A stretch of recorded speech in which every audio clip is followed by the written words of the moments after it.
ఋషిభ్యో గురుభ్యో నమో నమః. భగవన్మయమైన సభా సదస్సుకి సవినీయ నమస్సులు సమర్పణ చేసుకుంటూ నారద మహర్షి అనుగ్రహించినటువంటి భక్తి శాస్త్రం గురించి చెప్పుకోబోతున్నాం. భక్తి అనేది సాధన సిద్ధి రెండు కూడా. అందుకు భక్తి మార్గంలో ప్రవేశించాలంటే అధికారం అంతా సంపాదించుకోవాలి. నా దగ్గర అవేవి లేవు కనుక ఇది నాకు అక్కర్లేదు. ఎందుకంటే తేలిపోయింది. నిత్యానిత్య వస్తు వివేకము, ఇహలోక పరలోక సుఖములందు వైరాగ్యము, శమదమాది షడ్గుణ సంపత్తి ఇందులో ఆలే లేవు గనక బ్రహ్మసూత్రాలు ముట్టుకోక్కర్లేదు. ఇక వేదాధ్యయనము, శుద్ధమైన వర్ణాశ్రమ వ్యవస్థ అవి లేవు గనక కర్మం ముట్టుకోక్కర్లేదు. మరి భక్తిగా చెప్తాడు విందాం. ఇక్కడ కూడా అవి చెప్పాడా ఇది ముట్టుకోక్కర్లేదని తేల్చేసుకుందాం. ఏం అక్కర్లేదు. అది కాదు ఇక్కడ చెప్తున్నటువంటి విషయం. ఇక్కడ భక్తికి నాకు భగవంతుణ్ణి ఆశ్రయించాలనే త్రికరణ శుద్ధితో కూడిన మనస్థితి ఉన్నవాడు మాత్రమే భక్తి శాస్త్ర శ్రవణానికి అర్హుడు. కనుక అథ అనడంలోనే ఎలా వచ్చో ఈ లక్షణాలతో వస్తే విను. ఎందుకంటే విషయం మీద గౌరవం ఎప్పుడు ఏర్పడుతుంది? దాని పట్ల సరి అయినటువంటి మనస్థితి ఉన్నప్పుడే గౌరవం ఏర్పడుతుంది. కాలక్షేపానికి కూర్చుంటే గౌరవం ఏర్పడదు. కనుక విషయమందు గౌరవం లేకపోయినప్పుడు విషయం అర్థం కాదు. కనుక గౌరవం ఏర్పడడానికి ముందు అది నాకు కావాలి అనేటువంటి మనస్థితి కావాలి. దీనినే శుభేచ్ఛ పొందిన తరువాత అని అర్థం చెప్పారు చాలా మంది. శుభేచ్ఛ పొందిన తర్వాత శుభ ఇచ్ఛ, శుభమైన ఇచ్ఛ పొందాలి అని ఇక్కడ వివరిస్తున్నారు. శుభ ఇచ్ఛ ఏదండి? భక్తి కావాలనే కంటే శుభ ఇచ్ఛ సృష్టిలో మరొకటి లేదు. ఉందనుకుంటే భ్రమ. మనకు చాలా ఇచ్ఛలున్నాయి, అన్ని శుభం అనుకుంటాం. అది మన పొరపాటు. కానీ శుభేచ్ఛ ఒక్కటే. ఆ పరమాత్మ కావాలనుకోవడమే శుభేచ్ఛ. ఈ శుభేచ్ఛ నీకు కలిగితే చాలు, నువ్వు అర్హుడి. అదొక్కడి చాలు. భగవంతుడు కావాలి నాకు, ఆయన్ని పొందే ఉపాయం కావాలి. తదుపాయమే భక్తి. భగవంతుడు గమ్యం, భాగవత ధర్మమైన భక్తి గమనం, ఉపాయ మార్గం. కనుక ఈ ఉపాయం పొందడానికి కావలసిన అర్హత ఇచ్ఛ. ఇచ్ఛ అయితే అయిపోయిందా? మరో రెండు ఉన్నాయటండి. ఈ అధశబ్దానికి శాస్త్రపరమైన అర్థం ఎక్కడైనా గ్రహించాలి. ఇది ఏ విద్యకైనా మొత్తం 4 లక్షణాలు ఉండాలి. ఈ 4 లక్షణాలు ఉంటేనే విద్య లభిస్తుంది. ముందు ఆ విద్య యందు ప్రస్తావితమయ్యే ప్రధాన లక్ష్యం ఉందో అది నాకు కావాలి అని ఒకటి. అందులో చెప్పే సాధన నేను చేసి తీరతాను, అందుకే తెలుసుకోవాలనుకుంటున్నాను అనేటువంటి సంసిద్ధత ఒకటి. దీన్ని శుభేచ్ఛ అన్నాం. రెండవది గ్రహించే స్థితి ఉండాలి అన్నాడు. ఆ చెప్పింది గ్రహించగలిగేటువంటి తెలివి ఉండాలి, బుద్ధికి సరిగ్గా అవగాహన చేసుకునే తెలివి. మూడవది పరిస్థితులు అనుకూలించాలి. మనం ఎంత చెప్పుకున్నప్పటికీ అదొకటి కావాలి కదండి. మనకు ఎన్నో కోరికలు ఉండొచ్చు, కానీ ఎన్నో అనుకూలిస్తే గానీ ఏదీ జరగదు. కనుక అనుకూలించే పరిస్థితులు ఉండాలి. ఇంత ఈ రోజు జరుగుతోంది కదా అని ఎప్పటి నుంచో ఫుల్ ప్రిపేర్ అయ్యి ఉండే ఈ రోజు జ్వరమో బాధ వస్తే అదొక ప్రతికూలమైపోయిందే. కనుక అనుకూల పరిస్థితులు ఏర్పడడం అదొకటి. కనుక ఇచ్ఛ, గ్రహించే స్థితి అంటే బుద్ధి స్థితి. మూడవది అనుకూల పరిస్థితులు. ఇన్నిటికీ ప్లస్ శ్రద్ధ అని చెప్తున్నాడు. వీటన్నిటికీ ఇది ఫౌండేషన్. ఇది మూడిట్లోని కలిసి ఉండాలి. శ్రద్ధ అంటే ఏ వాక్యములైతే ఇక్కడ చెప్పబడుతున్నాయో అవి సత్యములు అనే విశ్వాసపూర్వకమైనటువంటి బుద్ధితో కూర్చుంటేనే ఆ విషయం వెళుతుంది. అందుకే 4 ఎవరికైతే ఉంటాయో వాడు అర్హుడు దీనికి. అంతేగాని భక్తి శాస్త్రానికి ఉత్తమమైన వంశంలో పుట్టడమో, లేకే స్త్రీ అయితేనో, లేక పురుషుడైతేనో అనేమీ లేదు. అక్షరాలు అర్థమయ్యే ఎవడైనా అర్హుడే. అయితే అక్షరాలు అవసరం లేకుండా కూడా మోక్షం పొందిన మహాత్ములు వేరే ఉన్నారు. కానీ చెప్పుకునేది అక్షరాలతో కనుక ఆ మాట మనం ఇక్కడ అంటున్నాం. కనుక ఎవడైనా అర్హుడే భక్తి శాస్త్రానికి. ఆ మాట పరమాత్మే చక్కగా చెప్పేశాడు. అయ్యా, అనేక పాపములతో కూడినటువంటి జన్మలో పుట్టి పైగా పాపమే చేస్తూ బ్రతికే వాళ్ళు కొందరు ఉన్నారు. పాపము చేస్తూ అంటే కొందరు వంచనలతో బ్రతికేటటువంటి వాళ్ళు ఉంటారు. ఆ ఉద్యోగాలు ఏమిటని పేర్లు నన్ను చెప్పమని దయచేసి, ఎవరికి వాడికే తెలుసు.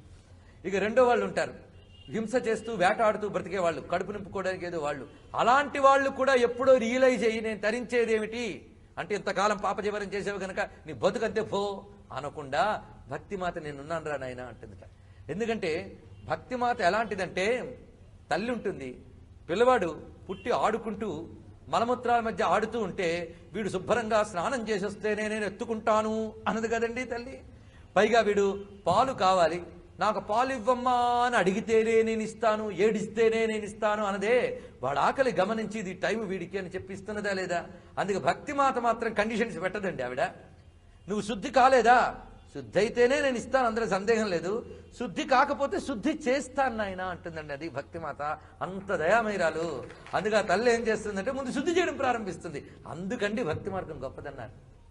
నీకు కావలసిన శుద్ధిని భక్తే ఇస్తుంది, సిద్ధిని భక్తి ఇస్తుంది. అంత గొప్ప తల్లి.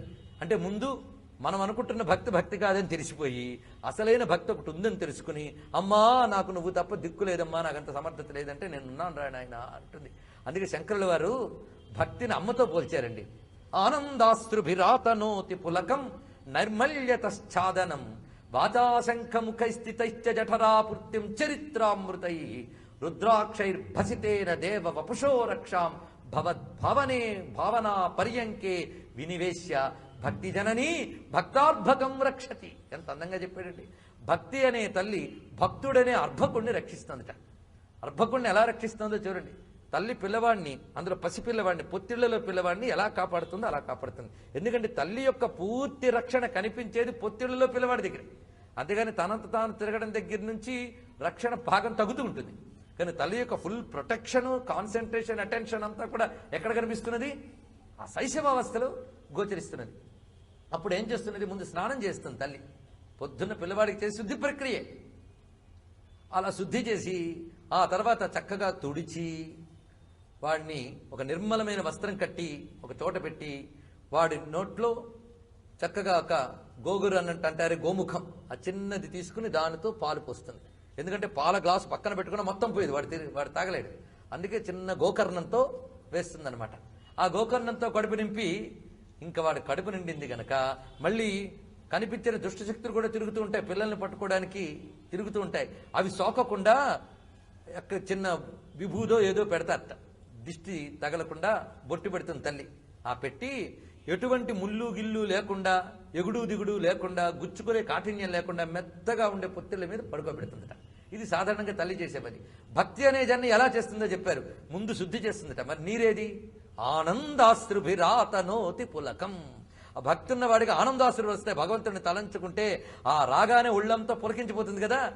కనుక ఆనందాశ్రుభిరాతనోతి పులకం నైర్మల్యతశ్చాదనం. కనుక ఆనందాశ్రువులు వచ్చేయి అంటే ఆత్మశుద్ధి మొదలైపోయింది అనమాట. కనుక భక్తి అనేది ఉంటే, అంటే ఆ తల్లి మన దగ్గర ఉంటే, ఆ భగవంతుడిని తలంచుకోగానే, పేరు వినగానే కళ్ళ నీళ్లు వచ్చి హృదయం కరిగిపోతుంది. దానితో శుద్ధత ఏర్పడుతుంది. అదే స్నానం అంట. ఆనందాశ్రులు రావడమే స్నానం. ఒళ్ళంతా పులకించిపోయాక ఆ పులకింత అనేటటువంటి నిర్మలమైన వస్త్రమే వేసుకుంటాట, ఆ డ్రెస్ వేసుకుంటాట. త్యాగరాజ స్వామి గారు చక్కగా చెప్పారు కదా, రోమాంచమనే ఘనకంచుకము అనే మాట చెప్పాడు కదా. ఆ రోమాంచమే ఘనకంచుకం, అది నిర్మలం. అదే నిర్మలమైన బట్ట అండి, నిర్మలమైన వస్త్రం అది. నైర్మల్యతశ్చాదనం. మరి కడుపు నింపాలి కదా. కడుపు నింపాలి అంటే తాగించడానికి పాలు ఎన్నో ఉన్నాయి, కానీ అరిగించుకోవడానికి పొట్ట ఎంత ఉంది? భగవత్ చరిత్రే పానం చేస్తాడు భక్తుడు, వాడికి అదే ఆహారం. మధ్య అన్నం తినడా అండి అంటే దేహం ఉన్నప్పుడు దేహం పోషించుకోవడానికి తింటాడు, కానీ ఆ అన్నం దేహం పోషించుకోవడానికి ఏదో ఒకటి పడేస్తాడు. కానీ రుచిగా తినేది మాత్రం భగవత్ కథనే తింటాడండి భక్తుడు. భగవత్ కథనే తింటాడు. ఎంత తింటాడు? వాడు ఎంత తింటాడో అంతేకాదు భగవత్ కథ. భగవత్ కథ ఒక అనంతం. పిల్లవాడికి ఇంట్లో బోల్డ్ పాలున్నా ఆమె పెట్టేది గోకర్ణంతోనే. అలాగని గోకర్ణంతో ఒక్కడి పెట్టి ఊరుకోదు, అది కడుపులోకి దిగిందని తెలిసాక మరో గోకర్ణం తీస్తుందట.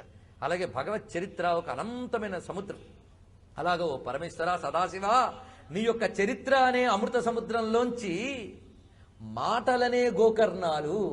మనం ఎన్ని కబుర్లు చెప్పినా, ఎన్ని స్తోత్రాలు చెప్పినా ఇవన్నీ గోకర్ణాలేనండి. అంతేగాని అంత సముద్రాన్ని పట్టలేవి.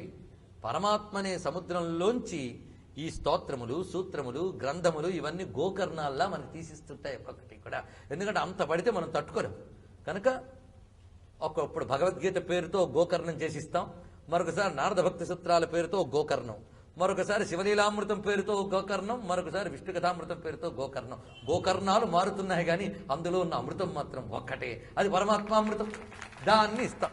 వాచా శంఖముఖై స్థితైశ్చ జఠరాపూర్తి. మొత్తం మీద ఆరా ఆరారా ఆరారా ఇస్తూ ఉంటే హాయిగా కడుపు నిండిపోయింది వాడికి. జఠరాపూర్తిం చరిత్రామృతై. ఇక ఒక్కొక్క భక్తుడు ఒక్కొక్క చిహ్నం ధరిస్తాడు. శివభక్తుడు భస్మధారణ చేస్తే, విష్ణు భక్తుడు త్రిచూర్ణ ధారణ చేస్తాడు. ఇది గొప్పదా అది గొప్పదా అనేది ఏ భక్తుడు లేనివాడు చేసే వాదన. అంతేగాని భక్తున్నవాడు ఏదో ఒకటి ఆయన్ని స్మారకంగా పెట్టుకుంటాడు, తప్పేం లేదు. ఏది పెట్టుకో దోషమేం లేదు, ఏదో ఒకటి పెట్టుకుంటున్నావు కదా. అసలు పెట్టుకొని మతం కట్టే నిలువ అడ్డమా నువ్వు కొట్టుకుంటూ ఉంటే నిలువ అడ్డం కలిపి వచ్చొకడు ఏ బొట్టు లేకుండా చేయగలడు. ఆ కారణం చేత ఈ తగాదాలు మనకక్కర్లే. ఏదో మొత్తం మీద భగవత్ చిన్న ధారణ, తులసిమాలలేసుకుని త్రిచూర్ణం పెట్టుకున్నటువంటి మహాత్ములు వందనీయులే, భస్మధారణ చేసే రుద్రాక్షలు ధరించిన వాళ్ళు వందనీయులే, కుంకుమ ధారణ చేసిన శాక్తేయులు వందనీయులే మనకి. ఎందుకంటే కూడా భక్తులు, తత్వం ఏదైనా ఆశ్రయించినటువంటి మహాభక్తులు. ఈ విధంగా రుద్రాక్షైర్భసితేన దేవ వపుషో రక్షాం, ఇలాగా భూత ప్రేత పిశాచాదికాలు చెరకుండా ఆ తల్లి పిల్లవాడికి ఎలా రక్షణ ఇచ్చిందో ఇటువంటి బాహ్యము లేని చిన్నములు భక్తులు ధరిస్తాడు. ఆ తర్వాత ఎక్కడ పడుకోబెడుతుందండి, అక్కడ పడుకుంటే మరి లోకం గురించి చూడవాడు. అదేమిటంటే భవద్భవనా పర్యంకే వినివేశ్య భక్తి జనని భక్తార్భకం రక్షతి. నీ భావన అనే పర్యంకం మీద భక్తిజన్ని భక్తార్భకుడిని పడుకోబెట్టి చక్కగా చూస్తుంది. కనుక భక్తే చూసుకుంటుంది. దానికోసం ఏదో మనం చేసుకో అక్కర్లే. మనం చేయవలసిందల్లా ప్రిపేర్డ్నెస్, సిద్ధత, సంసిద్ధత, త్రికరణ శుద్ధిగా, అది ఒకటి క్లాత్స్. అందుకని భక్తి చాలా ఈజండి. సంసిద్ధత కలిగిన హృదయాలకే, తెరచిన హృదయాల్లోకే ప్రవేశిస్తుంది. ఆ సంసిద్ధతే అథ అతః అనే మాటతో చెప్తున్నాడు. అథ అతో భక్తిం వ్యాఖ్యాస్యామః అని అర్థం.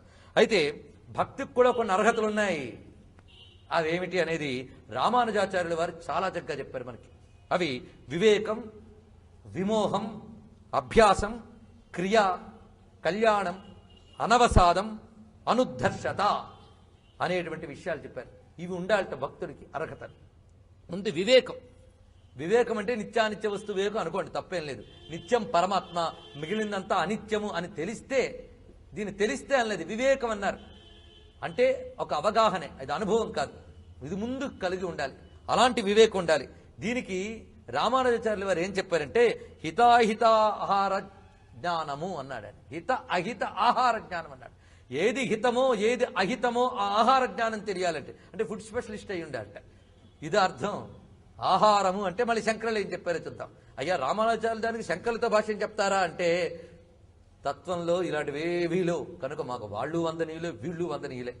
ఆ సంప్రదాయంలో కూర్చున్న వాళ్ళకి వాళ్ళు కొట్టుకోవచ్చేమో కానీ మా శంకర మతం వారు మాత్రం అందరినీ వందనీయులని స్వీకరిస్తారు. కనుక మాకు భేదాలయంలో, ఎందుకంటే సత్యస్ఫురంలో ఉండే వాళ్ళకి భేదాలు ఎందుకుంటాయండి? సిద్ధాంతాలతో రాద్ధాంతం చేసేవాడు భక్తులు కారు, జ్ఞానులు కారు, కర్మిష్ఠులు కారు, సాధకులు కారు, లోకానికి ప్రమాదకారు. అందుకు ఇక్కడ మనకి హితాహితార్థ జ్ఞాన వివేకము అనే మాట చాలా బాగా చెప్పాడు. ఏది హితమో ఏది అహితమో ఆ ఆహారం తెలియాలట. ఆహారం అంటే ఆహ్రియతే అనేది ఆహార అని గీతలో శంకరుల వారు భాష రచించారు ఆహారం గురించి. నువ్వు దేన్ని స్వీకరిస్తున్నావో అది ఆహారం. కనుక నువ్వు బయట ప్రపంచంలోంచి ఏవేవి పొందుతున్నావో అది ఆహారం. ఈ పొందేటప్పుడు నువ్వు అన్నం తినేటప్పుడే ఏది హితమో ఏది అహితమో చూడవా? నీ ఒంటికి పడింది తింటావు, ఒంటికి పడంది తినవు. ఒక్కొక్కప్పుడు రుచి తట్టుకోలేక అది చేస్తే తర్వాత ప్రమాదపడేది నీదే. ఆహారంలో ఎలాగే హితాహితములున్నాయో నువ్వు సృష్టిలో అనుభవించే విషయానుభవంలోని హితాహితములున్నాయి. కనుక హితమేది అహితమేది అంటే నువ్వు భగవంతుడి కోసం చేస్తున్న యోగ సాధనకి ఏది భంగం కలిగించదో అది హితము, ఏది భంగం కలిగిస్తుందో అది అహితము.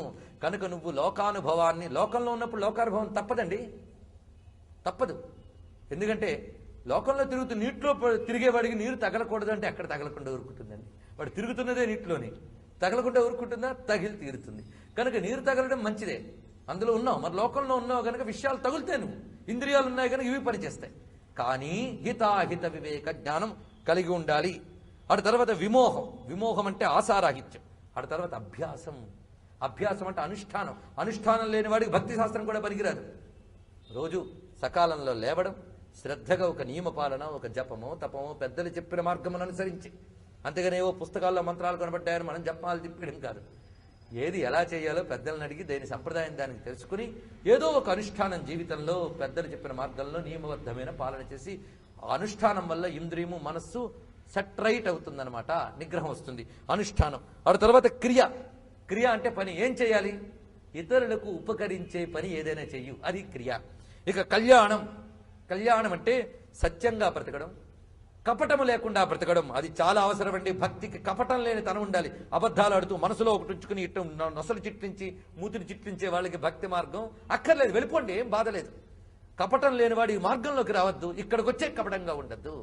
అది భక్తి మార్గంలో ఉండే విషయం. అందుకే సత్యము, రుజుత్వము, దయ, అహింస, దానము, వీటిని కళ్యాణము అంటారు. అంటే మళ్ళీ కళ్యాణం అని చెప్పి మళ్ళీ దానిలో ఇవన్నీ చెప్పాం. ఇవన్నీ గుర్తుపెట్టుకోవాల్సిన అవసరం మనది. ఇక అనవసాదం. అనవసాదం అంటే ఎప్పుడు సంతృప్తిగా ఉండాలి. అయ్యా మీరు భక్తి మార్గం బాగుంది చెప్పారు కానీ ఇప్పుడు నా టార్గెట్ ఇన్ని లక్షలు సంపాదించాలండి, అది అయిపోయి చూసుకుందాం, అది అవగానే మరొకటి వస్తుంది ఆయన. ఇలా ఒక్కొక్కడు ఒక్కొక్క లక్ష్యం పెట్టుకుంటే నిరంతరం అసంతృప్తితో తిరుగుతూ ఉంటే భగవంతుడు రాడు. కనుక ఎప్పుడూ దిగులు లేకుండా సంతృప్తిగా బ్రతుకుతూ సంతృప్తితో లోకయాత్ర చేయడం కనుక అనవసాదం అనేది. తర్వాత అనుద్ధర్షత అంటే గర్వము లేకుండా ఉండడం, పొగరు లేకుండా ఉండడం అని. అంటే సుఖాలకు పొంగిపోవడం, దుఃఖాలకు కృంగిపోవడం ఇత్యాదులు లేకుండా. అంటే రియాక్షన్ అనేది కూడదు. ప్రతిదానికి ఓవర్ రియాక్ట్ అయిపోతారు. ఆ ఓవర్ రియాక్షన్ నువ్వెక్కడ ఓవర్ అయ్యేవో ముందు తలంచుకో, తర్వాత ఓవర్ కూడా పోయి అన్ని రియాక్షన్స్ తగ్గుతాయి. నీకు ఆ ప్రతిక్రియలు అనేది తగ్గాలి. ప్రతీకార వాంఛ చాలా ప్రమాదం. ప్రతీకార వాంఛ రెండూ ప్రతీకార వాంఛలే. ఈ ప్రతీకార వాంఛ అటు కోపం రావడం ఇవన్నీ ప్రతీకారములే. కనుక ఆ అనుద్ధర్షత పొగరు మొత్తనం, కొందరికి ఒక్కొక్క పొగరు, ధనముందని ఒకడు పొగరు, విద్యుందని ఒకడు పొగరు, ఇవన్నీ ఆయన ఇచ్చినవిగా నువ్వు తెచ్చుకున్నవి కానీ ఈ పొగర్లన్నీ కట్ చేయి. అప్పుడు నువ్వు అతః ఈ అర్హతలు పొందిన వాడు అవుతావు. అప్పుడు భక్తి గురించి నువ్వు తెలుసుకోగలవు. కనుక రామానుజులు మరొక సందర్భంలో చెప్పిన విషయాన్ని ఈ సందర్భానికి మనం అన్వయించుకున్నాం.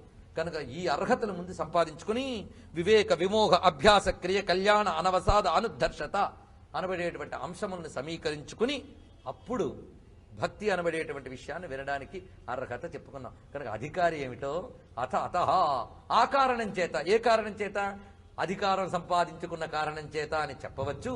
జీవులకి భక్తి తప్ప మరి ఒక మార్గము లేదు కనుక ఆ కారణం చేత భక్తిని చెప్తున్నాను అని మార్గం విషయం కూడా చెప్పుకోవచ్చు. కనుక అతః భక్తిం వ్యాఖ్యాస్యామః.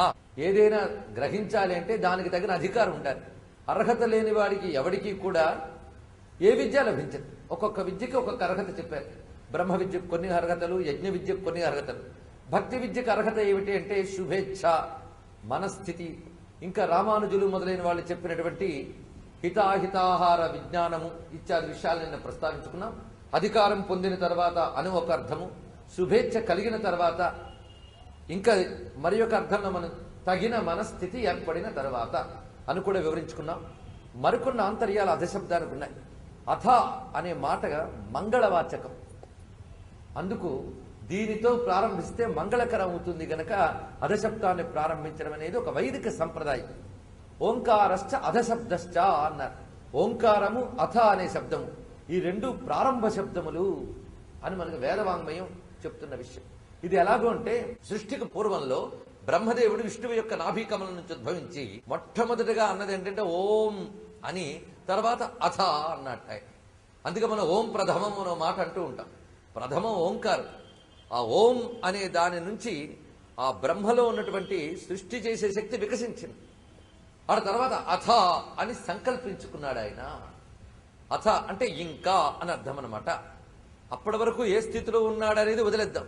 ఇంకా ఇప్పటి నుంచి ఇంకా సృష్టి చేస్తాను అనుకున్నాడనమాట. అందుకు ఓంకారం అథ అనేటువంటిది సృష్టికి పూర్వం బ్రహ్మ యొక్క కంఠము నుంచి పలికినవి గనక వాటిని మంగళకర శబ్దముగా వాడుతున్నాం. ఓంకారశ్చ అధశబ్దశ్చ. బ్రహ్మదేవుడు కూడా ఇంకా సృష్టి చేస్తాను అనుకున్నట్లుగానే ఇంకా భక్తి గురించి తెలుసుకుంటాం. అంటే ఇంకా ప్రారంభిద్దామా అన్నట్లుగా భక్తి గురించి తెలుసుకుంటున్నాం. ఆ కారణం చేత అంటే మోక్షము పొందుటకై అనే అర్థాన్ని ఇక్కడ వ్యాఖ్యాతలు చెప్పారు. మోక్షము పొందాలి అనే కారణం చేత ఈ భక్తి గురించి చెప్పుకోవడం జరుగుతున్నది అని భక్తిం వ్యాఖ్యాస్యామః. అయితే భక్తి అంటే ఏమిటి? వ్యాఖ్యాస్యామకి అర్థం చెప్పుకున్నాం, అథాతో చెప్పాం. భక్తి అంటే ఏమిటి అంటే అది చెప్పుకోవడానికి సూత్రాలు మొదలు పెడుతున్నాం. సూత్రాల నిండా భక్తి అంటే ఏమిటి, భక్తికి సాధనలు ఏమిటో చెప్తున్నాడు. కానీ భక్తి గురించి మూడు అర్థములు క్లుప్తంగా మనం చెప్పుకుంటే భజతి అంటే భజనం భక్తి, భాగః భక్తి, భంజనం భక్తి అని మూడు చెప్పారు.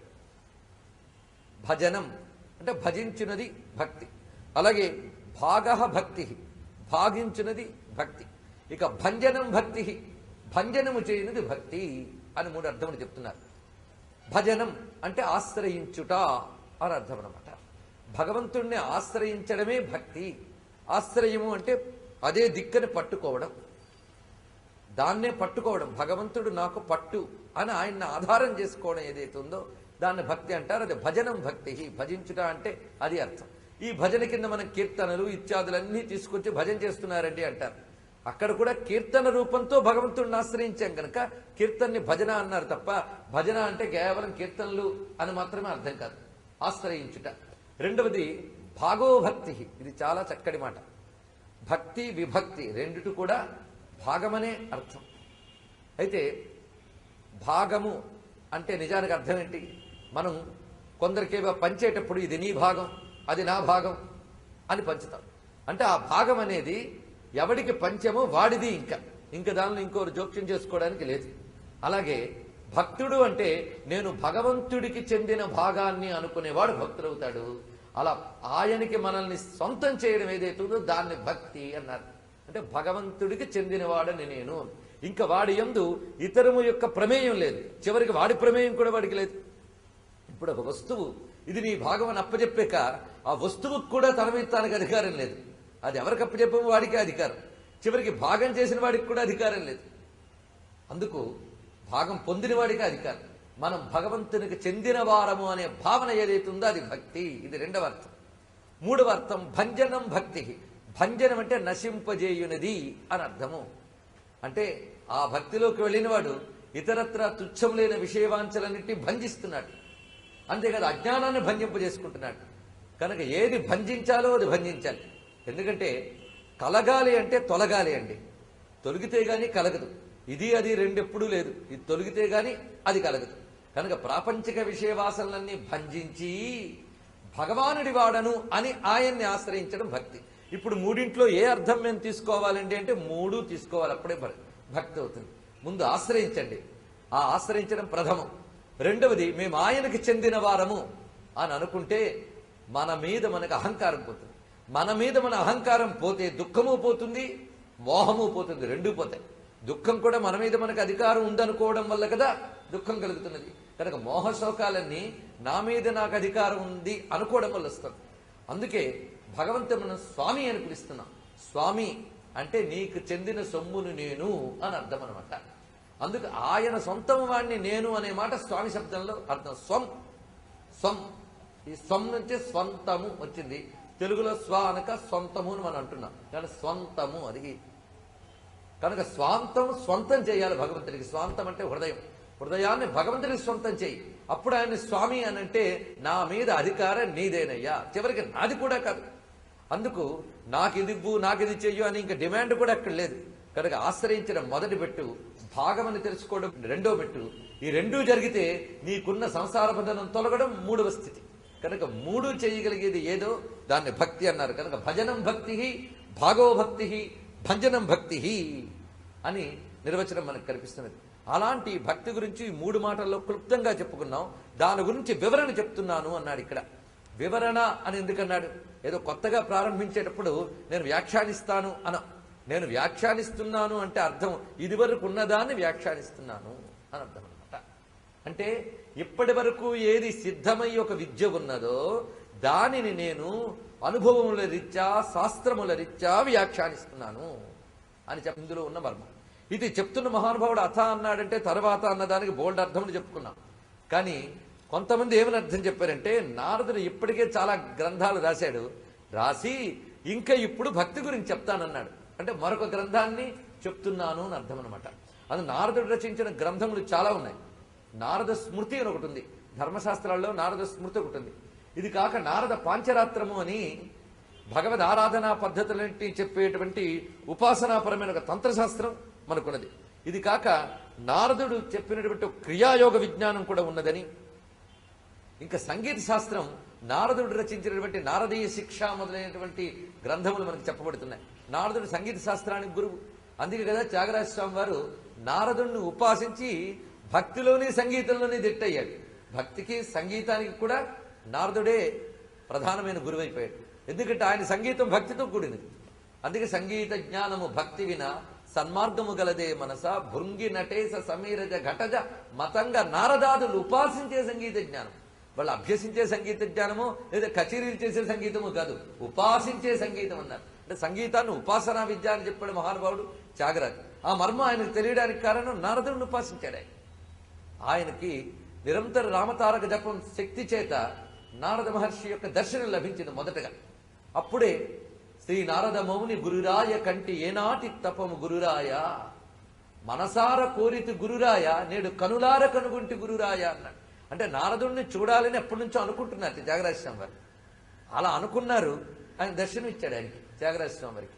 వచ్చి ఆయన స్వరాన్నవ గ్రంథం ఇచ్చాడు. ఈ తర్వాత విషయం మనకు తెలిసినదే కనుక ఆయన నారద మౌనిని కీర్తిస్తూ 2-3 కీర్తనలు కూడా మనకి అందజేశారు. అందుకు సంగీత విద్యనిచ్చాడు, యోగ విద్యనిచ్చారు, తంత్రశాస్త్రాన్ని ఇచ్చారు. అథ భక్తిం వ్యాఖ్యాస్యామ, వీటన్నిటికీ ఆధారమైన భక్తిని ఇప్పుడు చెప్తున్నాను అన్నారు అని కూడా కొందరు అర్థం చెప్పారు. ఇది కూడా సమంజసమే. ఒక్క అథకే ఎన్ని విషయాలు ఉన్నాయో తెలిసే కదా. ఇప్పుడు శాస్త్రము నేను చెప్తున్నాను అన్నాడు ఈయన. అందుకు భక్తి గురించి చాలా మంది చాలా రకాల మాటలు చెప్తారు. ఒక గొప్ప విషయం రుచించినప్పుడు ఎవరికి తోచింది వాడు వ్యాఖ్యానించుకుంటూ పోతూ ఉంటాడు. కానీ దానికి ఒక శాస్త్ర పద్ధతి ఉండాలి. శాస్త్ర పద్ధతి లేనప్పుడు ఎవరికి తోచింది వాడిదే అయిపోతూ ఉంటుంది. అందుకు నారదాది మహర్షులు సిద్ధపడి దానికి ఒక శాస్త్ర మర్యాదను ఏర్పరుస్తారు. ఈ శాస్త్ర మర్యాద వల్ల ఏది అసలైన భక్తి, ఏది అసలు భక్తి కాదో ముందు మనం తెలుసుకోవాలి, తర్వాత అవతల పోల్చుకోవాలి. ఈ రెండూ కలగడానికై ఒక భావానికి శాస్త్రం ఏర్పడుతుంది. కనుక భక్తి అనేటువంటి భావనకి, భక్తి అనే సాధనకి ఒక శాస్త్రాన్ని నేను ఏర్పరుస్తున్నాను అంటే శాస్త్ర పద్ధతిని చూపిస్తున్నాను. ఈ శాస్త్రం కొత్త శాస్త్రమా అంటే పరంపరగా వచ్చినటువంటి శాస్త్ర మర్యాదల్ని అనుసరించి ఈ శాస్త్రాన్ని నేను చెప్తున్నాను అన్నాడు. ఏమిటా పరంపరగా వచ్చిన శాస్త్రములు అంటే వేద శాస్త్ర పురాణాదీన్ పాంచరాత్ర విధిం విన ఐకాంతికి హరిర్భక్తి రుత్పాతాయైవ కేవలం అని పద్మపురాణంలో మనకు వచనం ఉంది. వేదశాస్త్ర పురాణములు గాని పాంచరాత్ర విధులు గాని, ఇక్కడ పాంచరాత్రం అంటే ఉపాసనా విధానము, ఇలాంటివేవి తెలియకుండా ఐకాంతికమైన భక్తి కుదరదు అని చెప్తున్నారు. కనుక వేదశాస్త్రాదుల యొక్క ప్రమాణముతోనూ తంత్రశాస్త్రాదులు అంటే ఉపాసనా సంబంధమైన శాస్త్రముల యొక్క ప్రమాణములతోనూ ఐకాంతిక భక్తి గురించి తెలుసుకోవాలి అంటాడు నారదుడు. ఇప్పుడు ఈ భక్తిలో వ్యాఖ్యానించేదంతా కూడా కొబ్బరికాయలు కొట్టు మొక్కులు తీర్చుకున్న భక్తి గురించి చెప్పట్లేదు. ఇక్కడ ముందు అది తెలుసుకోవాలి. నారదుడు చెప్తున్నది అసలు భక్తి. ఎప్పుడైనా శాస్త్రం అసలు చెప్తుందండి, నకిలీలు చెప్పదు. నకిలీలు మనం తెచ్చుకుంటాం. అయితే మన అసమర్థతకి అదే సమర్థతను ముసుగు వేసుకోవడానికి మన యొక్క కోరికల బేరసారాలకి భక్తి అనే పేరు పెట్టుకుని తృప్తి పడిపోతాం. అయితే అది ఏ ఆర్తి పోగొట్టుకోవడానికో సంపాదన కోసమో భగవంతుడి మనం ఆశ్రయించాం ప్రయోజనాపేక్ష. ఈ ప్రయోజనాపేక్షకి ఇంత శాస్త్రం అక్కర్లే. అప్పుడు ఇది మోక్ష శాస్త్రం ఎలా అవుతుంది? ప్రయోజనాపేక్షతో చేసినటువంటి ప్రతిదీ లౌకిక శాస్త్రం. ఎందుకంటే నువ్వు కోరిన ప్రయోజనం ఏది? లౌకిక ప్రయోజనం. లౌకిక ప్రయోజనం మోక్ష శాస్త్రం ఎలా అవుతుంది? మోక్ష శాస్త్రం అవాలి అంటే అది ధర్మ ప్రోజ్జితకైతవత్ర పరమో నిర్మత్సరాణం సతాం వేద్యం వాస్తవమత్ర వస్తు శివదం తాపత్రయోన్మూలనం అని భాగవతంలో మొట్టమొదటిగా వ్యాసదేవుడు చెప్పాడు. భాగవత ధర్మమే ప్రోజ్జిత కైతవ అంటే కపట భావము లేనటువంటిది, వంచన లేనటువంటిది అన్నాడు. అంటే నిష్కపటమైనటువంటి ధర్మం ఇందులో చెప్పబడుతున్నది అన్నాడు. ధర్మ ప్రోజ్జిత కైతవోత్ర పరమ. ఇది ఎలాంటి ధర్మం అంటే పరమధర్మం అన్నాడు. పరమధర్మం అంటే ఇంతకు మించిన ధర్మం మరేం లేదు. అత్యంత శ్రేష్టమైన ధర్మం కైతవము లేనటువంటి ధర్మము, కపటము లేని ధర్మం అంట. కపటము లేని ధర్మం అంటే చెప్పబోయే ధర్మం భక్తి. భక్తే కపటము లేని ధర్మం. అది ఎలా అవుతుందంటే, నువ్వు నన్ను ఎందుకు నాయనా నా పట్ల భక్తి చేస్తున్నావు అని భగవంతుడు అడిగితే ఏదో ఉండి చేస్తున్నాం అనిపించుకోకూడదు. ఏదో ఉందంటే కపటం. ఈరోజు మనకు ఎవడు తెచ్చి ఒక తాంబూలం సమర్పణ చేశారంటే వాడి లోపల ఎన్నెన్ని కపటాలు ఉన్నాయో మనకు తెలుస్తూ ఉంటుంది. అదేవిధంగా భగవంతుడి ముందుకు వెళ్లి ఇన్ని కపటాలతో ఉంటే ఆయనే అనుకోడు, అడిగింది ఇస్తాడు. కానీ అది గొప్ప శాస్త్రంగా భాగవతం చెప్పలేదు. నీ బేరసారాలు తీర్చుకోవడానికి భాగవతం అక్కర్లేదు, భక్తి సూత్రాలు అక్కర్లేదు. గుళ్ళో కొబ్బరికాయ కొనడానికి అర్చన టికెట్ చాలు. ఆ అర్చన టికెట్కి ఆ భక్తికి అది చాలు, అంతేగాని ఈ గ్రంథాలు అక్కర్లేదు. అందుకే ఇక్కడ అథ భక్తి వ్యాఖ్యాస్యామహన్ అంత బరువైన మాట పెట్టాడు. ఏంటంటే ఇప్పుడు చెప్పబోతున్నటువంటిది అటువంటి ప్రోజ్జిత కైతవమైనటువంటి ధర్మము. ఈ మాట గుర్తుపెట్టుకోండి, భాగవతంలో ప్రోజ్జిత కైతవ, కపటము లేనటువంటి ధర్మము, అది చెప్పబోతున్నాడు ఇందులో. ఇక్కడ మొదలు పెట్టేటప్పుడు ఎంత చక్కగా చెప్తున్నాడంటే భక్తి నిర్వచనం ఇస్తున్నాడు. తర్వాత దాంట్లో భక్తి నిర్వచనము అంటే భక్తి అంటే ఏంటంటే డెఫినేషన్ ఇవ్వబోతున్నాడు. ఇక్కడ నుంచి 2, 3 ఈ 2 సూత్రాలు కూడా భక్తి స్వరూపాన్ని చెప్తాయి. మొట్టమొదటి ఇప్పుడు చెప్పుకున్న అధాతో భక్తి వ్యాఖ్యాస్యామ అని ప్రతిజ్ఞా సూత్రము అని అంటారు. అంటే చెప్తున్నాను, చేస్తున్నాను అని గట్టిగా చాటి చెప్పడాన్ని ప్రతిజ్ఞ అంటాం కదా. ఈ ఒక్క సూత్రం, 2వ సూత్రం ఉందే భక్తికి నిర్వచనం అండి. ఇదే మనల్ని ఎంతసేపైనా ఆలోచింపజేయనిచ్చేటటువంటి గొప్ప సూత్రం. సాత్వస్మిన్ పరమ ప్రేమ రూపా, సా తు అస్మిన్ పరమ ప్రేమ రూప. ఇది పద విభజన. దీన్ని సంధి చేస్తే సాత్వస్మిన్ పరమ ప్రేమ రూప. సా అనే పదం మొదలైంది. సా అంటే ఆమె అని అర్థం అనమాట. భక్తిని ఆమె అని ఇక్కడ అన్నారు. ఏమి తత్ అనొచ్చు కదా, అది అంటే బాధ లేదు. సహా అని పుంవాచకము వాడలేదు, అదేవిధంగా తత్ అని నపుంసక వాచకము వాడలేదు. సా అన్నారు. ఆమె భక్తి ఆమె అని. ఎందుకంటే భక్తిని మనం ఇక్కడ విద్యగా చెప్తున్నాం. విద్య అంటే శాస్త్రము అని మాత్రం ఇక్కడ అర్థం కాదు. విద్య అంటే ఉపాయము అని అర్థం. విద్య అంటే తెలియజేయనిది అని అర్థం. విద్యని స్త్రీలింగంలోనే వాడడం అనుకున్నది కనుక సాధన, తెలివి, ఉపాయము అని 3 అర్థములు విద్యకున్నాయి. అందుకే శ్రీ విద్య అంటున్నాం. శ్రీ విద్య అంటే పుస్తకం, అదే ఎడ్యుకేషన్, ఇంజనీరింగ్, మ్యాథమెటిక్సా అంటే విద్య అంటే ఉపాసన, సాధన అని అర్థం అనమాట. కనుక మంత్రశాస్త్రముల్లో విద్య శబ్దము సాధనకు వాడబడుతున్నది. కనుక ఆ భక్తి అనబడేది ఏదుందో అని ఆ భక్తిని ఇక్కడ సా అనడంలో విద్య అనే ఉద్దేశంతో వాడుతూ, రెండవ అర్థం ఏంటంటే సా శబ్దం భక్తి తల్లి లాంటిది, ఆమె అని అర్థం. కనుక ఆ స్త్రీత్వ భావన, ఎందుకంటే ఒక స్త్రీ తన పతిని ఆశ్రయించినట్లుగా భక్తి భగవంతుడిని ఆశ్రయించుకుంటుంది. అందుకు సా శబ్ద ప్రయోగం అంత చక్కగా సరిపోతుంది. సా తు, తు అనేది మరియు కూడా అయితే అనే సందర్భంలో వాడతాం. అది అయితే, అది అయితే అంటే ఇప్పుడు చెప్పబోయేది అయితే, అంటే ఈ విషయమే అయితే ఇదండి అని చెప్పడం. ఈ విషయమే అయితే అంటే మిగిలినవేం కాదు ఇదే అని చెప్పడం. అందుకే సాతు ఇప్పుడు చెప్పబోయేది అది కేవలము పరమ ప్రేమ రూప. భక్తి అంటే పరమమైన ప్రేమ రూపము. రూపము అంటే ఫార్ము, షేపు అని కాదు ఇక్కడ అర్థం. రూపించినది రూపము. ఇది ఇది అని దేనితో తెలుసుకుంటున్నామో దాన్ని రూపము అని మనం అంటున్నాం. కనుక పరమ ప్రేమయే భక్తి అని దీని యొక్క అర్థం. రూపము అనే దానికి స్వభావము అని అర్థం కూడా మనం తీసుకోవచ్చు. పరమ ప్రేమ స్వభావమే భక్తి. కనుక భక్తి అంటే ఏమిటి? పరమమైన ప్రేమయే భక్తి. కనుక ప్రేమ అంటే భక్తి. ఆ ప్రేమకు విశేషణం పరమ ప్రేమ రూప. కొన్ని గ్రంథాల్లో సాత్వస్మిన్ పరప్రేమ రూప అని కూడా ప్రింట్ అయి ఉన్నది. ఎందుకంటే మనకి అనాదిగా కొన్ని వేల సంవత్సరాల నుంచి ఒక్కొక్కరు గ్రంథాల్లో రాయిగా మనకు లభించే తాళపత్రాల్లో వాటిలో ఆ కాపీలు చేసేవాళ్ళు ఈ అక్షరాల్లో వాళ్ళకు దొరికిన ప్రతులు ఎలాంటివో. కనుక కొన్ని చోట్ల పరప్రేమ రూప, కొన్ని చోట్ల పరమ ప్రేమ రూప ఉంది, మరికొన్ని చోట్ల సా కస్మయి ప్రేమ రూప అని ఒక నిర్వచనం కూడా ఉన్నది. అయితే 3 కూడా ఒక్కటే చెప్తున్నాయి. నేను మీకు ఎక్కువ చెప్తున్నానంటే ఎక్కువ కన్ఫ్యూజన్ చేస్తున్నాను కాదు. ఆ ఎక్కువగా అంతా కూడా మనకు అవసరమైనవే మాత్రం చెప్తున్నాను, సాధనకు అవసరమైనవే చెప్పడం జరుగుతున్నది. సాతు అస్మిన్ పరమ ప్రేమ రూప. తర్వాత సూత్రం అమృత స్వరూపాచ అని చెప్పబడుతున్నది. ఇప్పుడు మొదటి సూత్రం గురించి చూద్దాం. పరమ ప్రేమ రూప. పరమమైన ప్రేమయే భక్తి అనగానే మనకేమనిపిస్తుంది? ఏదో పెద్ద విషయం ఏం కాదనమాట. ప్రేమే భక్తి తెలిసిపోయింది. అది లేనిది ఎవరికి? ప్రేమ స్వభావం అందరికీ ఉంది లేదా? మరి ప్రేమ స్వభావం అందరికీ ఉంది గనక ప్రేమయే భక్తి అంటే అందరం భక్తులమే. కాదని పడినాడండి. కొందరు డబ్బుకి భక్తులు, కొందరు విషయాలకు భక్తులు, కొందరు కాంతలకు భక్తులు, కొందరు కాంతులకు భక్తులు, కొందరు ప్రియులకు భక్తులు, కొందరు విషయాలకు భక్తులు. అందరం భక్తులమే. భక్తులంటే ఆశ్రయించుకున్న వాళ్ళు అని చెప్పుకున్నాం కదా. అలాగే భాగము చెప్పుకున్నా, నేను నీ వాడిని, నేను నీ దాన్ని, ఇలాంటివన్నీ కనిపిస్తున్నాయనే లోకంలో. అయితే ఎంతవరకు నిలకడ అనేది వేరే విషయం. ఉన్నంతసేపు ఉంది కదా ఏదో ఒకటి పాపం. అయితే అవన్నీ ప్రేమలు అనిపించుకుంటాయంటే కావు. అలా వీటితో ఎక్కడ జమ కట్టేస్తామో అననే నారదుడు పరమ ప్రేమ రూప అనే మాట వేశారండి. ప్రేమ అంటే ఫలానా వాడిని లేదా ఫలానా దాన్ని నేను ప్రేమిస్తున్నా అన్నమాట ఇప్పుడు కామన్ గా వినిపిస్తాను. ఈ ప్రేమ ప్రతి వాళ్ళ దగ్గర ఉంటూ ఉంటుంది. ప్రీతి భావమే ప్రేమ ఒక అర్థంలో చెప్పుకోవాలంటే. ప్రీతి భావం దేని యందు మనకు ఒక ప్రీతి భావం ఏర్పడుతుందో దాన్ని ప్రేమ అని చెప్తాం. తల్లికి పిల్లల మీద ప్రేమ, తండ్రికి పిల్లల మీద, తల్లి మీద ఉన్నది. ఇలా ఒక్కొక్కరికి ఒక్కొక్క దాని యందు ఒక ప్రీతి భావం ఏర్పడుతుంది. ఈ ప్రీతి ఒక ఏకదేశం ఎప్పుడూ కాదు. ఒకే చోట తన పరిపూర్ణమైనటువంటి ప్రీతిభావం అంతా ఒక చోట ఎప్పుడు ఏకాగ్రంగా ఉండదు. ఉన్నట్టు కనిపిస్తుంటుంది. ఒక్కొక్కప్పుడు మోహం ఎక్కువైనప్పుడు దానికి ప్రేమ అని పేరు పెట్టుకుని అది తప్ప మరో ప్రపంచం లేకుండా తిరిగేటువంటి మోహ వికారం మనం చూస్తూనే ఉన్నాం లోకంలో.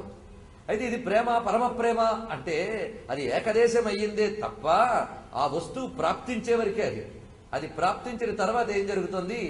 కొన్నాళ్ళకి విసుగొస్తుంది, అది కొంచెం పలచబడుతుంది, తర్వాత స్కాటర్ అవుతుంది, డిస్ట్రిబ్యూట్ కూడా అయిపోతుంది.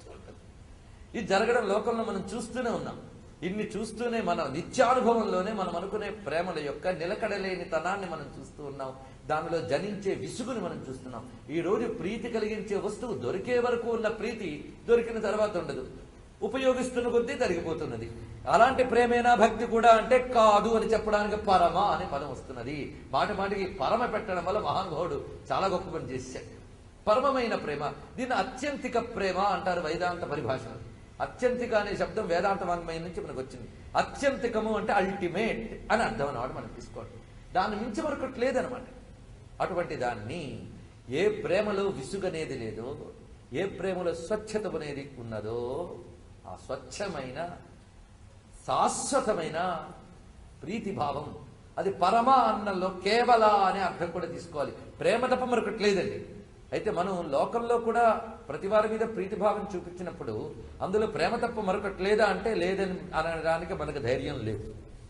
అందులో మరొక భావం కూడా ఉంది. ప్రతి ప్రేమలో ఒక స్వార్థం ఉండి తీరుతుంది.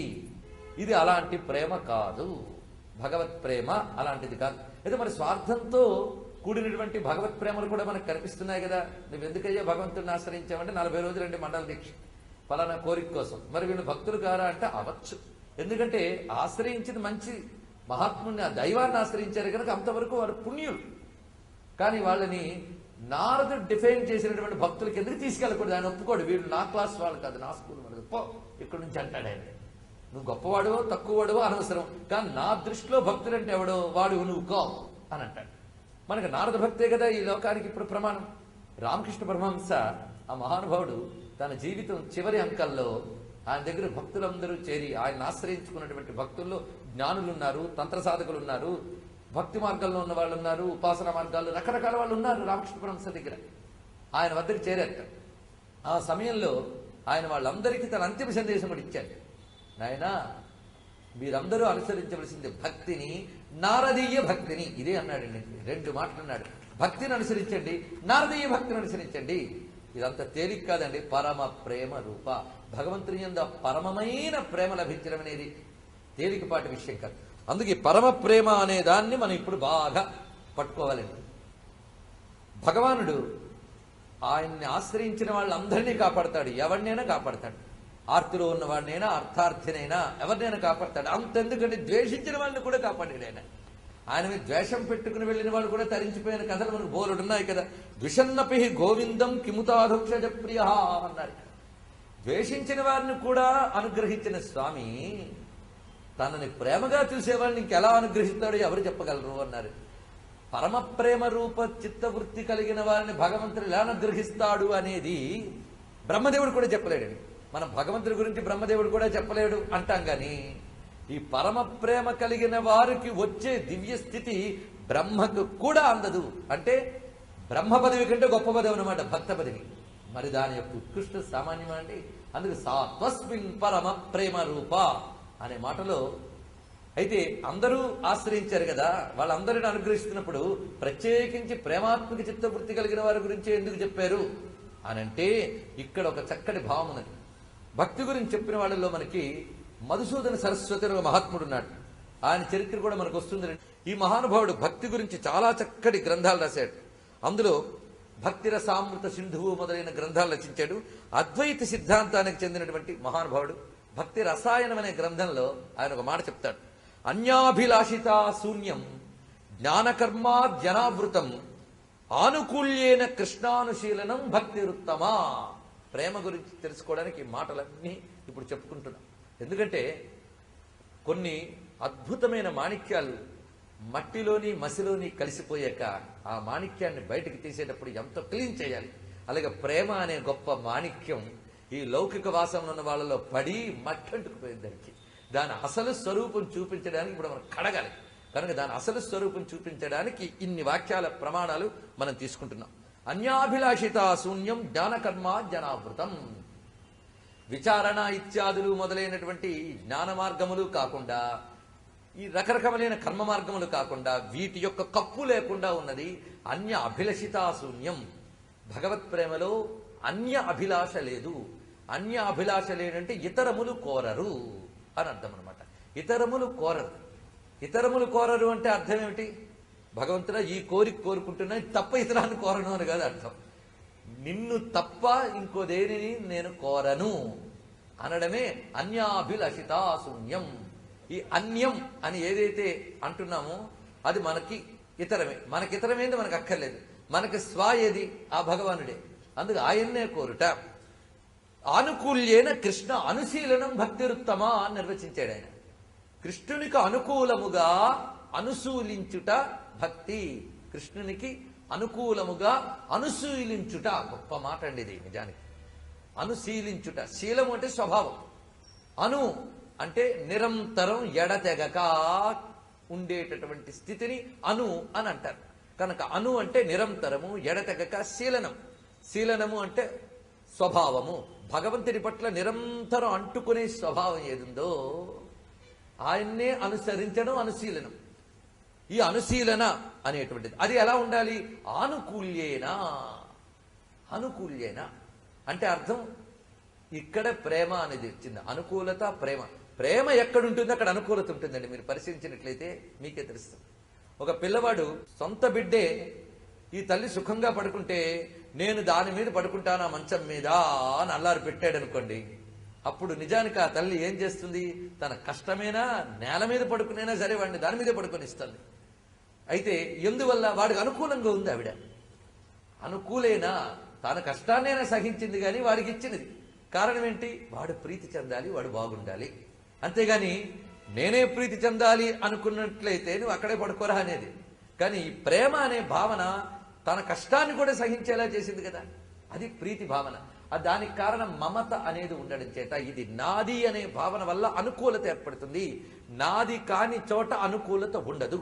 మన అనుకూల దాంపత్యం చూడండి అయ్యా అని అంటాం. అనుకూల దాంపత్యం అంటే ప్రేమ అంటూ ఒకటి ఉంటే అనుకూలత అంటూ ఒకటి ఉంటుంది. ఆ ప్రేమ అనేదే లేకపోతే, ఇది నాది అనేది లేకపోతే అనుకూలత ఎక్కడ ఉంటుంది? నిత్యం ప్రతికూలత, కొట్టుకోవడమే ఇవే ఉంటాయి. కనుక ప్రేమ అంటేనా అనుకూలత భావన, మమతా భావన. కనుక రెండు ఇక్కడ చూపిస్తున్నాడు. అనుశీలనం, అనుకూలత అనే రెండు శబ్దాలు ఉన్నాయి. అనుశీలనం అంటే నిరంతరం అనుసరించడం. నిరంతరం అనుసరించిన వాళ్ళల్లో ద్వేష్యులు కూడా ఉన్నారు. ద్వేషించినటువంటి శిశుపాలుడు నిరంతరం అనుశీలించాడు.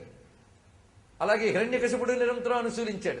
అనుశీలన వాళ్ళ స్వభావం ఆయన వైపే నిరంతరం వెళ్ళింది కనుక వాళ్ళ అనుశీలుదే, కానీ అనుకూలురు కాదు. అది ఇక్కడ అనుశీలతకి అనుకూలతకి తేడా. మనం అనుసరించవలసిన భావం అనుశీలత, అనుకూలత. మరి వాళ్ళకి మోక్షం ఇచ్చాడా అంటే వాళ్ళు వేరు. వాళ్ళ శక్తులై వచ్చి ఒక పద్ధతిలో వెళ్ళారు కనుక విరోధ భావంతో వెళ్ళారు కనుక మేము వెళతామంటే మన దగ్గర ఆ సరుకులు లేవు. వాళ్ళు అంత సిద్ధమైన వాళ్ళు ఏది శాపంచేత కిందకి దిగారు, వారికి చెల్లిందని. మనం కోపంతోనైనా అనుశీలించగలిగే శక్తి మనకు ఉందా అండి? మనకు అది లేదు. పైగా విరోధం పెట్టుకోవాలన్నా ఆయన ఒకరు కనబడాలి. అవన్నీ జరిగితే కదా విరోధం. ఇటు ప్రహ్లాదుడికి ప్రేమ భక్తి ఉంది, హిరణ్యకశిపుడికి విరోధ భక్తి ఉంది. కానీ వాడికి హిరణ్యకశిపుడికి నారాయణుడు అంటే తెలుసు వాడికి. మనకు అది కూడా లేదుగా. ఆయన లేడు అనుకోవడం విరోధం కాదు. నాస్తికులు భగవద్ విరోధులు కాదు, భగవత్ స్పృహ లేని వాళ్ళు. వీడికి భగవత్ స్పృహ ఉంది హిరణ్యకశిపుడికి. ఏమని? నారాయణుడు ఒకడు ఉన్నాడు, వాడు నాకు శత్రువు అనేటువంటి. ఉన్నాడా లేదా అనే డౌట్లోనే ఎక్కడున్నాడరా అనే ప్రశ్న. వాడు డౌట్ ఉన్నాడా లేడా అనేది అన్వేషణాత్మక దృష్టి వాడిది. అది నాస్తి వాదం కాదు. అది ఎక్కడున్నాడు, నాకు కనబడలేదు కనుక లేడు అనుకుంటున్నాను, వాడు ఎక్కడున్నాడు. పైగా నా తమ్ముడిని చెప్పాడని కూడా వాడికి తెలిసే కనుక వాడి దానికి అనుశీలన ఉంది కానీ అనుకూలత లేదు. అందుకు వాళ్ళ బ్రతుకులు వేరు, వాళ్ళ జన్మలు వేరు, వాళ్ళ ప్రయోజనాలు వేరు. అది మనం అనుసరించవలసింది కాదు. వాళ్ళు అనుశీలులు. మనం అనుశీలనతో పాటు మనం చేయాల్సింది అనుకూలత.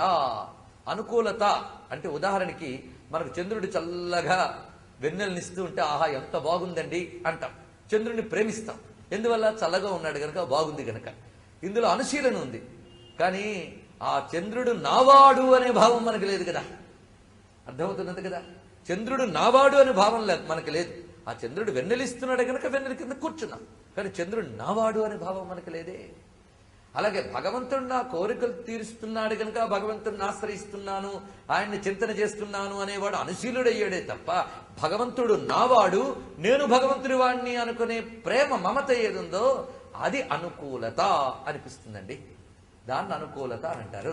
కనుక ఇప్పుడు మనకేమర్థమైంది? భగవంతుడు నావాడు, నేను భగవంతుని వాణ్ణి అనేటటువంటి ప్రేమ ఏదైతే ఉందో అది. అయితే మరి కోరిన వారు కూడా భగవంతుడు నావాడు, ఆయన కోరుతున్నాను అని అంటే అది ప్రేమ అనిపించుకుంటుందా అంటే వీడు భగవంతుడు నావాడు అనడానికి ముందే ఈ కోరిక నాది అనుకున్నాడు కనుక వాడు పూర్తిగా భగవంతుడు నావాడు కాలేదు. ఎందుకంటే వాడు కోరికనే ముందు పట్టుకున్నాడు, వాడు భగవంతుడి కంటే ముందు. కనుక ఈ కోరిక భక్తులు వీళ్ళందరినీ అటు వదిలేయాలి నారదుడి భక్తి దగ్గరికి వచ్చినప్పటికీ. కనుక అనుకూలత అనుశీలత అనే మాటకి ఇంత చక్కటి విషయం ఉంది. కనుక ద్వేషాది భావాలతో భగవంతుడిని అనుశీలించినటువంటి హిరణ్యకశిపుడు, రావణుడు, శిశుపాలుడు, కంసుడు మొదలైన వారందరూ ప్రతికూలురు. వాళ్ళకి ఆయన అంటే అవర్షన్ వచ్చింది, అందుకు వాళ్ళ ప్రతికూలురు. వీళ్ళు అనుకూలురు. అనుకూలత మళ్ళీ అను అంటే కంటిన్యూస్, అంటి పెట్టుకోవడం, ఎడతెగక. కూలమును అంటుకుని ఎడతెగక వచ్చేదానికి అనుకూలత అన్నారు. కూలం అంటే ఒడ్డు, అంటే నిరంతరం భగవత్ సన్నిధిలో మనస్సు నుంచి ఈయన నావాడు నేను ఆయన వాణ్ణి అనేటువంటి ఆ స్వభావంతో అనుసరించి వెళ్ళేటువంటి ఏ చిత్తవృత్తి ఉందో దాన్ని ప్రేమ అని అన్నారు. కనుక అనుకూలతయే ప్రేమ అని అద్భుతంగా వ్యాఖ్యానించాడు ఈ మహానుభావుడు. మరొకతోడు చెప్తాడు, సమ్యక్ అశ్రునిస్త స్వాంతో మమత్వాతిశయాంకిత భావ సయేవ సాంద్రాత్మా బుధై ప్రేమ నిగద్యతే.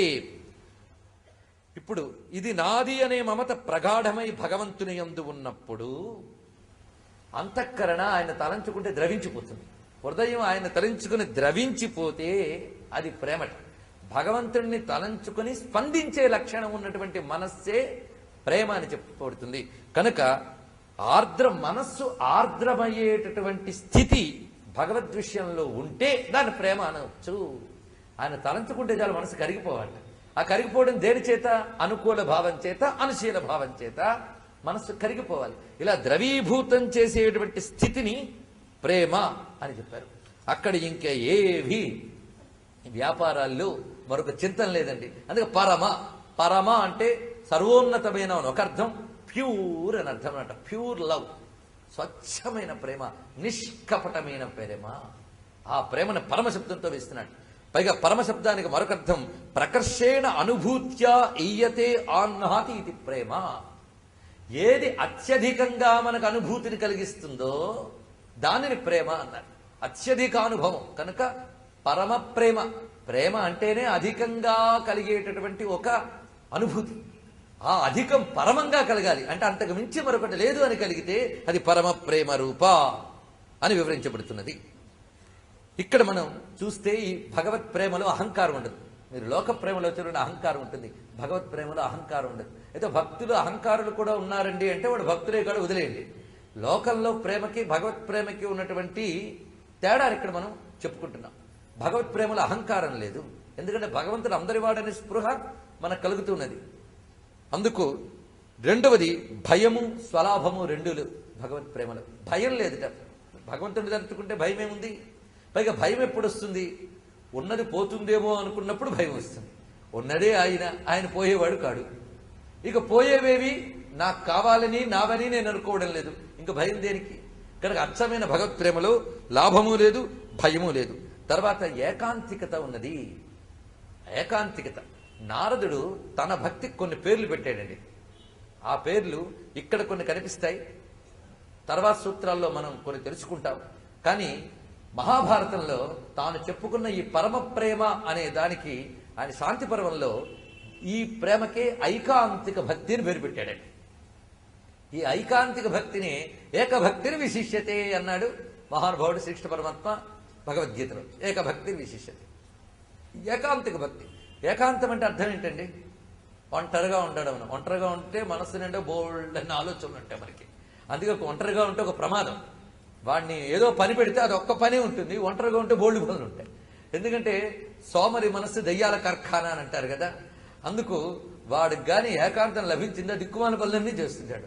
కనుక యోగికి ఏకాంతం చాలా ముఖ్యం, అజ్ఞానికి ఏకాంతం చాలా ప్రమాదం. అందుకు సాధకుడికి ఏకాంతం వరం, సాధన లేని వాడికి ఏకాంతం వాడికి శాపం, ప్రపంచానికి శాపం. కనుక ఇక్కడ ఏకాంతము అంటే మనం అనుకునేటువంటి ఏకాంతవాసము అని కాదు ఇక్కడ అర్థం. ఏకాంతం అంటే ఎవడూ లేకుండా వాడొక్కడే ఉండడం కదండి. దాన్నే ఇక్కడ అర్థం చేసుకోండి. తన మనస్సులో పరమాత్మ తప్ప ఇంకేమీ లేకపోవడమే ఏకాంతం. కనుక ఐకాంతిక భక్తి అంటే ఏమిటో పరమ ప్రేమ రూప అన్న అదే ఇక్కడ చెప్పబడుతున్నది. కనుక ప్రియం తర్పణే ఇది ప్రేమ అన్నారు. తృప్తికి సంబంధించిన విషయమే ప్రేమ. ప్రేమ అంటే దేని పట్ల నీకు తృప్తి కలుగుతుందో, దేని వల్ల నీకు తృప్తి కలుగుతుందో అది నీకు ప్రేమ వస్తుంది. కనుక భగవంతుడే తన తృప్తికి స్థానము అనుకునేటువంటిదే ప్రేమ రూప అని వివరించబడుతున్నది. అయితే పరప్రేమ రూప, పరమ ప్రేమ రూప పెద్ద తేడా లేదండి. పర అన్నా పరమమన్నా ఒక్కటే. ఉత్కృష్టము ఇందాక చెప్పుకుని ఏ అర్థము తీసేయక్కర్లేదు, దానితో పాటు కొత్త అర్థం తెలుసుకోండి. పర అంటే ప్రియతే హంతుం ఇతరం ఇది పరహ అని ఒక అర్థం చెప్పారు. ప్రియతే అంటే హంతుం అని అర్థంట. ప్రేమ చంపేస్తుందండి. చంపేస్తుందంటే దేన్నంటే ఇంక దేన్ని పట్టనివ్వదు. లోకంలో కూడా ముందు లౌకిక ప్రేమ చెప్తే ముందు అర్థమవుతుంది. అదేంటంటే ఏదైనా ఒక వస్తువు మీద మనకు బాగా ప్రేమ అంటే మరో వస్తువు పట్టదు మనకి. కేవలం యువకుల విషయమే కాదు, వాళ్ళకి అంతే పరిస్థితి పాపం. అది కూడా అలాగే ఉంటుంది. కానీ సృష్టిలో మనం కూడా ఏ వస్తువునైనా గాఢంగా ఇది నాది అని మమతాభావం గట్టిగా పట్టుకున్నామా అది ఇతరాన్ని చంపేస్తుంది. 24 గంటలు అదే చింతన. నిన్న మొన్న పుట్టాడు మనవడు, ఇప్పటికి 60 ఏళ్ళు అయ్యే మనవడనే విస్తువే లేదు. ఇప్పుడు వాడు వచ్చాడు, ఇంకా ప్రపంచంలో ఇంకేం పట్టట్లే ఆ మనవడు ఎలా ఉన్నాడో అని. ఎందుకంటే ఇప్పుడు మనవడి గురించి ఆలోచించే వాళ్ళే ఎక్కువ మంది ఉన్నారు, కానీ వాళ్ళ గురించే చెప్తున్నా. ఇంకా మనవడు ఎలా ఉన్నాడో చింత వెళ్ళిపోయింది. అంటే ఇతరము హంతుం, ఇతరమును లేకుండా చేయనిది ప్రేమ. పరము అన్నాడు కనుక పరము అంటే ఇతరమును లేకుండా చేయనిది. ఇది పరప్రేమ. ప్రేమ అంటేనే లక్షణం, మరి పరప్రేమ ఇతరాన్ని ఏమాత్రము లేకుండా చేస్తుందట. అంటే పరమాత్మ తప్ప మరి ఏది పట్టనటువంటి చిత్తవృత్తి అనేది దీని పరమ తాత్పర్యం. అదండి అసలైన భక్తి. అది మనం పొందవలసింది. ముందు అసలు భక్తి అంటే చెప్పేశాడు, తర్వాత ఎలా సాధన చేస్తావనేది ముందు. భక్తి గురించి ముందు అవగాహన కావాలి. పరమ ప్రేమమయమైనటువంటిది ఆ భక్తి సుమ అని ప్రస్తావిస్తూ, ఇది ఎలా ఉంటుందంటే భగవత్ ప్రేమ మొదలైనప్పుడు కాసింతైనా గట్టిగా పట్టుకుంటుందండి. దీనికి మనకు శాస్త్రంలో చాలా చక్కటి ఉపమానాలు చెప్పారు. భిక్షుపాద ప్రసారణ న్యాయము అని ఒక న్యాయం ఉంది మనకి. అంటే ఒక బిచ్చగట్ట ఒకరింటి దగ్గరికి వెళ్తూ నాయన వాన పడుతుంది, కాస్త ఉండడానికి చోటిస్తావా అన్నట్ట. సరే ఉండు అన్నాడు. నిలబడి అలసిపోయాను, కూర్చోడానికి చోటిస్తావా అన్నట్ట. సరే కూర్చో అన్నట్ట. కూర్చున్నాక కొంతసేపు అయ్యాక బాగా నిద్రొస్తుంది, నిద్రపోవడానికి చోటిస్తావా అన్నట్ట. పడుకున్నట్ట. కొంతసేపు అయ్యాక లేస్తావా నిద్ర అని వీళ్ళు లేపితే ఎవరిని లేపుతున్నా ఇది నా ఇల్లు నువ్వు పో అన్నట్టు వాడు. అంటే కాస్త అడుగుంచడానికి చోటిస్తే తానే మొత్తం అయిపోయి నేను అనే భావం కూడా లేకుండా చేస్తాడు. అది భగవంతుడు అంటే అచ్చా బిచ్చగాళ్ళు లాంటి వాడే. కాస్త ఆయన పాదం లోపల ఉంచితే క్రమంగా నేను అనేది లేకుండా చేస్తాడు. అది ఆ ఇంటివాడు యోగం అవ్వచ్చు, లేదా బిచ్చగాడి కృప అవ్వచ్చు. ఏదైనప్పటికీ బిచ్చగాడి కృప గట్టిగా ఉన్నా, వీడి యోగం గట్టిగా ఉన్నా ఈ ఇల్లు నాది నీది కాదు అని వెంటనే అనొచ్చు. కొందరికి అనడానికి జన్మలు పట్టచ్చు. కానీ ఆయన కాసింత అడుగు వేస్తే ఇది నాది నీది కాదు అంటాడు. నీది కాదని నేను వెళ్ళగొట్టేస్తాడా అంటే వీడిలో నేను అనే భావాన్ని వెళ్ళగొట్టి అంతా నేనే అని చెప్తాడండి ఆ పరమాత్మ. అందుకు అలా చేయడానికి అవకాశం భగవత్ ప్రేమలో ఉంది. కనుక కాసింత ప్రేమతోనేనా ఆయన రప్పించి అడుగుంచు. క్రమంగా ప్రేమ వర్ధమానమై పరమ ప్రేమగా వర్ధిల్లుతుంది.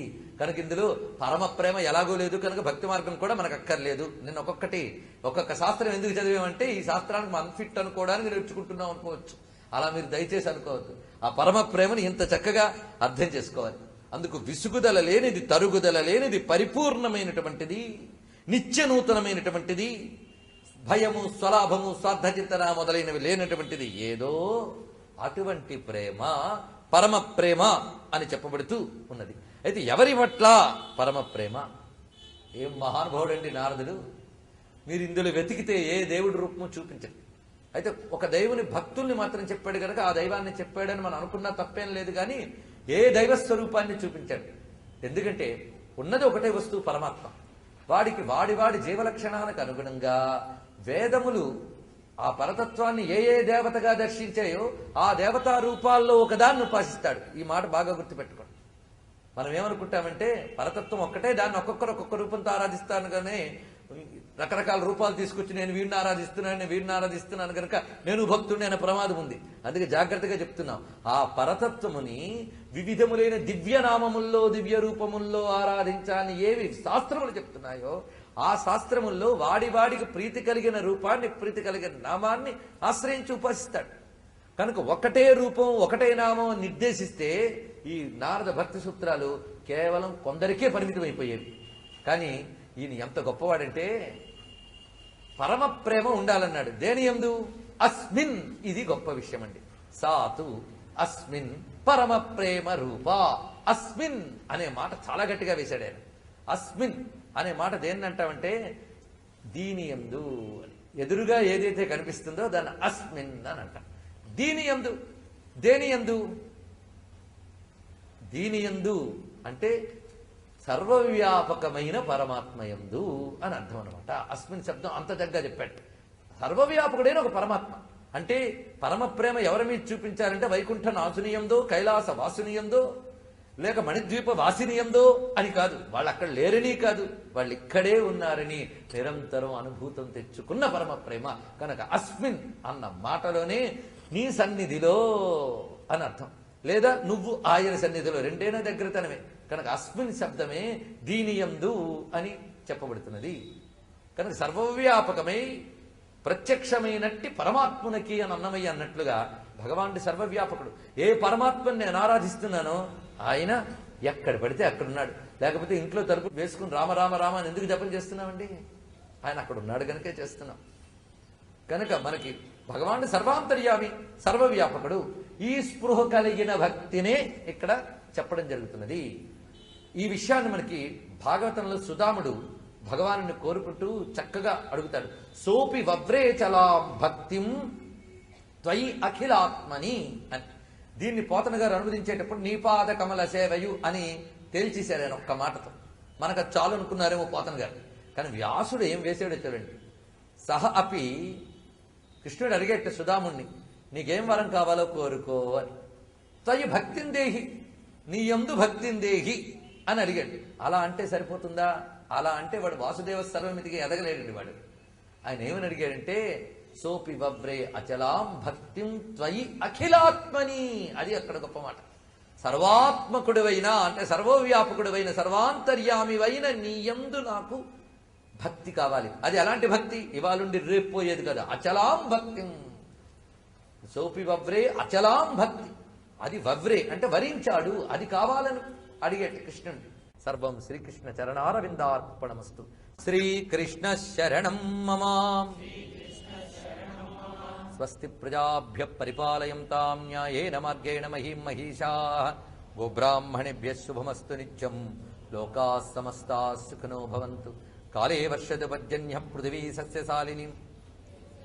క్షోభరహితో బ్రాహ్మణాః సంతు నిర్భయాః. అపుత్రా పుత్రిణః సంతు పుత్రిణః సంతు పౌత్రిణః.